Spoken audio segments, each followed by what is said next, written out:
that you're getting help. We understand a digital fraud, if its origins are from outside the U.S. This is a globalist operation to try to capture control of our government, thereby our economy, our military, our population, our taxes, everything else. That's orchestrated from outside the United States. Even if you have cooperation from players inside the United States embedded in the country, that is an act of war. If it's internal, that's sedition. People, if they're trying to move that power offshore, treason, it's a traitorous act. Those players outside the country, from the banking cabal, other governments that aren't being very good partners, that's an act of war. At the end of the day, it's not about anybody orchestrating the American people from inside, even these lawsuits. You know, Mike's doing something very organic.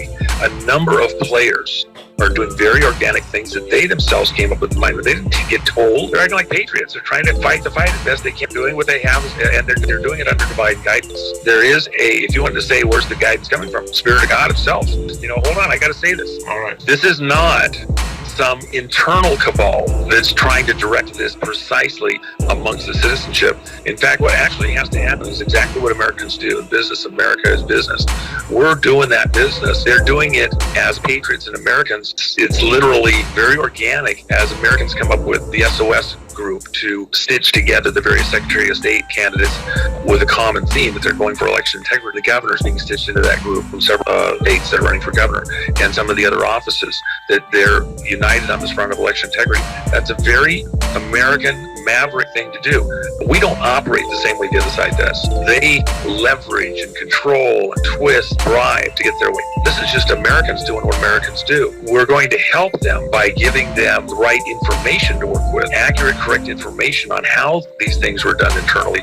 But it's the American people that have to decide to take their government back and do it not with guns and pitchforks, by actually forcing the law of the land to be applied, and to bringing eyes on this, and the American jury going to force these officials to abide by the laws of the land and do what they're supposed to do. And then beyond, where things are so egregious, where they're so captured, where the machine is so powerful that you can't get to justice.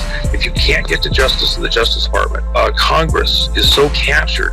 If the executive side of government is completely captured by parties who are under foreign influence, who are literally Manchurian candidates. Well, we already know it is. The only safety that's left is military, in order to protect the Constitution, which is the contract with the American citizens, right, between the American citizens and its government, contract between the states. Okay. So once this goes through the Court of Public Opinion, which is Mike Lindell, and Arizona audits, Georgia audits, all this stuff, it goes to the Court of Public Opinion. So where does this take us? Once the public is convinced of this, then what? The military is just waiting on that, and then the military is going to go, all right, time to move in. Or do we have to nudge the military to do that? Or what are we looking at here? I mean, what's the timeline? And I know they follow it different. I know these are all different questions, but then we have the fall, and I know they follow a certain calendar that they like to get things done. And then during harvest time, they want all this to come to fruition. So what are we looking at? Is it going to go military by the fall? Or hold on, I'm running out of paper. I got to turn my key. I got too many questions.